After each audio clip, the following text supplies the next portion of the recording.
ನಮಸ್ಕಾರ. ಕನ್ನಡ ಕಲಾವೇದಿಕ್ ಚಾನೆಲ್ ವೀಕ್ಷಕರಿಗೆ ತುಂಬು ಹೃದಯದ ಧನ್ಯವಾದಗಳು.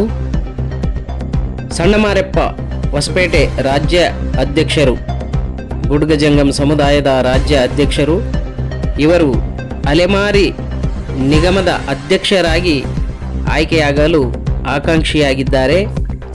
ಈ ಒಂದು ಉದ್ದೇಶದಿಂದ ಮಾನ್ಯ ಸಚಿವರಿಗೆ ಮನವಿ ಕೊಟ್ಟಿದ್ದಾರೆ ಹಾಗೂ ಮುಖ್ಯಮಂತ್ರಿಯನ್ನು ಭೇಟಿ ಮಾಡಿದ್ದಾರೆ. ಇತರೆ ಎಲ್ಲ ಸಮುದಾಯಗಳೊಂದಿಗೆ ಸುಮಾರು ವರ್ಷಗಳಿಂದ ಒಡನಾಟ ಇಟ್ಟುಕೊಂಡು ಈ ಒಂದು ಅಲೆಮಾರಿ ಸಮುದಾಯಗಳ ಕಣ್ಮಣಿಯಾಗಿ ಅವರ ನೋವು ನಲಿವುಗಳಲ್ಲಿ ಭಾಗಿಯಾಗಿ ಸುಮಾರು ವರ್ಷಗಳಿಂದ ಯಾವುದೇ ತಾರತಮ್ಯ ಮಾಡದೆ, ಯಾವುದೇ ರೀತಿಯ ಆಶೆ ಆಕಾಂಕ್ಷೆಗಳಿಗೆ ಒಳಗಾಗದೆ, ಯಾವುದೇ ರೀತಿಯ ಸಮಾಜದಲ್ಲಿ ಸುಲಿಗೆ ಮಾಡದೆ ಬಡ ಜನರು, ಬಡವರು, ಪರಿಶಿಷ್ಟ ಜಾತಿಯ 49 ಅಲೆಮಾರಿಗಳು ಹಾಗೂ ಪರಿಶಿಷ್ಟ ವರ್ಗದ 29 ಜಾತಿಯ ಅಲೆಮಾರಿ ವರ್ಗದವರಿಗೆ, ಬಡ ಕುಟುಂಬಗಳಿಗೆ ಸಾಕಷ್ಟು ಕೆಲಸ ಕಾರ್ಯಗಳಲ್ಲಿ ತಳ ಸಮುದಾಯಗಳು, ಬಡ ಜನರ ಯುವಜನರಿಗೆ ಉಚಿತ ಸಾಮೂಹಿಕ ಮದುವೆ ಮಾಡುವ ಮೂಲಕ ಆರ್ಥಿಕ ನೆರವು ಮತ್ತು ಶೈಕ್ಷಣಿಕ ಪ್ರೋತ್ಸಾಹ ನೀಡುವ ಮೂಲಕ ಅವರ ಒಂದು ದಿಟ್ಟತನವನ್ನು ಮೆರೆದಿದ್ದಾರೆ. ಯಾವುದೇ ರೀತಿಯ ಅಲೆಮಾರಿಗಳಿಗೆ ಯಾವುದೇ ರೀತಿಯ ತೊಂದರೆ ಆದರೆ ತಕ್ಷಣ ಅಲ್ಲಿದ್ದುಕೊಂಡು ಅವರ ಒಂದು ಕಷ್ಟ ಸುಖಗಳಲ್ಲಿ ಭಾಗಿಯಾಗಿ ಆ ಒಂದು ಕಷ್ಟಕ್ಕೆ ಸಂಬಂಧಪಟ್ಟಂತೆ ಅಧಿಕಾರಿಗಳನ್ನು ಭೇಟಿಯಾಗುವುದಾಗಲಿ, ಅಲ್ಲಿ ಮನವಿ ಕೊಡುವುದಾಗಲಿ, ಅಲ್ಲಿ ಹೋರಾಟಗಳು ಮಾಡುವುದಾಗಲಿ ಸತತವಾಗಿ ನಡೆಸಿಕೊಂಡು ಬಂದಂಥ ಶ್ರೀಮಾನ್ ಸಣ್ಣ ಮಾರೆಪ್ಪ ಅವರು ಸುಮಾರು ವರ್ಷಗಳಿಂದ ಕಾಂಗ್ರೆಸ್ ಪಕ್ಷದಲ್ಲಿ ಕೂಡ ಕಾರ್ಯಕರ್ತರಾಗಿ ದುಡಿದಿದ್ದಾರೆ. ಸುಮಾರು 34 ವರ್ಷಗಳಿಂದ ನಿಷ್ಠಾವಂತ ಕಾರ್ಯಕರ್ತರಾಗಿ ಕಾಂಗ್ರೆಸ್ ಪಕ್ಷದಲ್ಲಿ ದುಡಿದಿದ್ದಾರೆ. ಹಾಗೂ ಅದೇ ರೀತಿಯಾಗಿ ಕೆಪಿಸಿಸಿ ಸಾಮಾಜಿಕ ನ್ಯಾಯ ವಿಭಾಗದ ರಾಜ್ಯ ಉಪಾಧ್ಯಕ್ಷರಾಗಿ ಕೂಡ ಸೇವೆ ಸಲ್ಲಿಸಿದ್ದಾರೆ. 2012-13ರಲ್ಲಿ ಅಗರಿಬೊಮ್ಮನಹಳ್ಳಿ ವಿಧಾನಸಭಾ ಕ್ಷೇತ್ರದ ಕಾಂಗ್ರೆಸ್ ಪಕ್ಷದ ಅಭ್ಯರ್ಥಿಯಾಗಲು ಆಕಾಂಕ್ಷಿಯಾಗಿ ಕೂಡ ಅವರು ಅಲೆಮಾರಿಗಳ ಸಮುದಾಯದಿಂದ ಒತ್ತಾಯಿಸಿದರು. ಆದರೂ ಅದು ಆ ಸಂದರ್ಭದಲ್ಲಿ ಅವರಿಗೆ ಸಿಕ್ಕಿಲ್ಲ, ಕೈತಪ್ಪಿದೆ. ತದನಂತರ ಇವರು ರಾಜ್ಯಾಧ್ಯಕ್ಷರಾಗಿ ಸುಮಾರು ಕೆಲಸಗಳನ್ನು ಅಲೆಮಾರಿಗಳಿಗೆ ಮಾಡಿದ್ದಾರೆ. ಅಲೆಮಾರಿಗಳ ನೋವು ನಲಿವಿನಲ್ಲಿ ಸದಾ ಭಾಗಿಯಾಗುವಂಥ ಉದಾರತ್ವ ಮನಸ್ಸುಳ್ಳಂಥ ಶ್ರೀಮಾನ್ ಸಣ್ಣ ಮಾರೆಪ್ಪ ಹೊಸಪೇಟೆ ಅವರನ್ನು ಅಲೆಮಾರಿ ನಿಗಮದ ಅಧ್ಯಕ್ಷರನ್ನಾಗಿ ಮಾಡಿದರೆ ಎಲ್ಲ ಸಮುದಾಯದ ಅಲೆಮಾರಿಗಳನ್ನು ಒಗ್ಗೂಡಿಸಿ ಸಮಾನತೆ ದೃಷ್ಟಿಯಿಂದ ನೋಡುವಂಥ ಮಹಾನ್ ನಾಯಕರು ಇವರಾಗಿದ್ದಾರೆ. ಯಾವುದೇ ರೀತಿಯ ಸುಲಿಗೆ ಹಗರಣಗಳು ಇವರ ಮೇಲೆ ಇಲ್ಲ. ಸಮುದಾಯವನ್ನು ಬಹಳ ಒಳ್ಳೆ ದೃಷ್ಟಿಯಿಂದ ನಡೆಸ್ಕೊಂಡು ಬಂದಿದ್ದಾರೆ. ಆ ಒಂದು ಉದ್ದೇಶದಿಂದ ಸಮಸ್ತ ಅಲೆಮಾರಿಗಳು ಇವರನ್ನು ಪ್ರೀತಿಸುತ್ತಾರೆ. ಈ ಹಿಂದೆ ನಿಗಮದ ಅಧ್ಯಕ್ಷರಾಗಲು ಕೂಡ ಬಯಸಿದ್ರು. ಆಗಿನ ಸಂದರ್ಭದಲ್ಲಿ ಕೂಡ ಆ ಒಂದು ಸ್ಥಾನ ಕೈತಪ್ಪಿದೆ.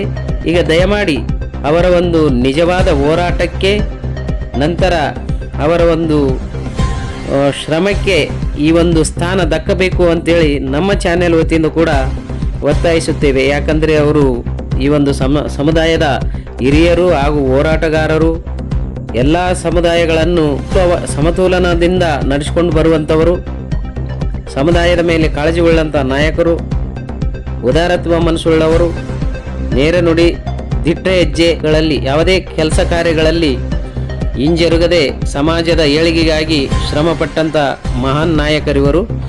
ಈಗಾಗಲೇ ಅವರಿಗೆ ಸುಮಾರು 54-55 ವರ್ಷಗಳಾಗಿರ್ಬೋದು. ಅದಕ್ಕಾಗಿ ದಯಮಾಡಿ ಹಿರಿಯರು ಕೂಡ ಆಗಿದ್ದಾರೆ, ಸಮುದಾಯದ ಹಾಗೂ ರಾಜ್ಯ ಅಧ್ಯಕ್ಷರು ಕೂಡ ಆಗಿದ್ದಾರೆ. ಸರ್ವ ಸಮಾಜದ ಏಳಿಗೆಗಾಗಿ ದುಡಿದಂಥ ಮಹಾನ್ ನಾಯಕ ಇವರು. ದಯಮಾಡಿ ಕಾಂಗ್ರೆಸ್ ಪಕ್ಷವು ಈ ಸಂದರ್ಭದಲ್ಲಿ ಇವರಿಗೆ ಅಲೆಮಾರಿ ನಿಗಮದ ಅಧ್ಯಕ್ಷರನ್ನಾಗಿ ಮಾಡಿ ಇವರು ಕಾಂಗ್ರೆಸ್ ಪಕ್ಷಕ್ಕೆ ದುಡಿದಿರುವಂಥ ಸೇವೆಗೆ ಕಾಣಿಕೆಯಾಗಿ ನೀಡಬೇಕು ಅಂತೇಳಿ ನಮ್ಮ ಚಾನೆಲ್ದಿಂದ ಕೂಡ ಒತ್ತಾಯಿಸುತ್ತೇವೆ. ತಾವು ನೋಡ್ತಿರ್ಬೋದು, ಪಕ್ಕದಲ್ಲಿ ಅವರ ಸೇವೆ ಸಲ್ಲಿಸಿದಂಥ ಚಿತ್ರಗಳು ಬರ್ತಾ ಇದೆ. ಅವರು ನಿಸ್ವಾರ್ಥಿಯಾಗಿ ಈ ಅಲೆಮಾರಿ ಜನಗಳ ಸೇವೆ ಸಲ್ಲಿಸಿದ್ದಾರೆ. ಅಲೆಮಾರಿಯ ಕಣ್ಮಣಿಯಾಗಿದ್ದಾರೆ. ದಯಮಾಡಿ ಮತ್ತೊಮ್ಮೆ ನಮ್ಮ ಚಾನೆಲ್ ವತಿಯಿಂದ ಒತ್ತಾಯಿಸುತ್ತೇವೆ. ದಯಮಾಡಿ ಸಣ್ಣ ಮಾರೆಪ್ಪ ಹೊಸಪೇಟೆ ಅವರನ್ನು ಅಲೆಮಾರಿ ನಿಗಮದ ಅಧ್ಯಕ್ಷರನ್ನಾಗಿ ನೇಮಕ ಮಾಡಬೇಕು ಅಂತೇಳಿ ನಮ್ಮ ಚಾನೆಲ್ ವತಿಯಿಂದ ಕೂಡ ಹೃತ್ಪೂರ್ವಕ ಅಭಿನಂದನೆಗಳಿಂದ ನಮ್ಮ ಕಾಂಗ್ರೆಸ್ ಪಕ್ಷಕ್ಕೆ ಮನವಿ ಮಾಡ್ತಾ ಇದ್ದೇವೆ. ಧನ್ಯವಾದಗಳು. ಯಾದಗಿರಿ ಜಿಲ್ಲಾ ಅಧಿಕಾರಿಗಳಿಗೆ ಯಾದಗಿರಿಯಲ್ಲಿ ಇರುವಂಥ ಸಮಾಜ ಕಲ್ಯಾಣಾಧಿಕಾರಿಗಳಿಗೆ ತಾವು ತಕ್ಷಣನೇ ಒಂದು ಆದೇಶ ಮಾಡಿ ಈ ಮನೆಗಳನ್ನು ಕೆಡವಿ ಕಟ್ಟಿಕೊಟ್ರೆ ಮಾತ್ರ ಉಳಿತಾರ. ಇಲ್ಲಾಂದ್ರೆ ಈ ವರ್ಷ ಒಂದು 2-3 ತಿಂಗಳಲ್ಲೇ ಮನೆಗಳು ಬಿದ್ದು ಸಾಯಂತ ಪರಿಸ್ಥಿತಿ ಆಗುತ್ತೆ. ಇವರಿಗೆ ರೋಗ, ಡೆಂಗು ಜ್ವರ, ಮತ್ತೊಂದು ಮಲೇರಿಯಾ ಸಾಕಷ್ಟು ರೋಗವನ್ನು ಬಂದು ಇವರು ಸಾಯಂತ ಪರಿಸ್ಥಿತಿ ಆಗಿದೆ. ಉಣ್ಣಾಕ್ ಕೂಡ ಅವರಿಗೆ ತಿನ್ನಕ್ಕೆ ಕೂಡ ಇವತ್ತು ಅನ್ನ ಇಲ್ಲದಂಥ ಪರಿಸ್ಥಿತಿ ಆಗಿದೆ. ತಾವು ದಯಮಾಡಿ ಮಾನ್ಯ ಸಚಿವರೇ ತಮ್ಮ ಗಮನಕ್ಕೆ ತರ್ತಾ ಇದೀವಿ.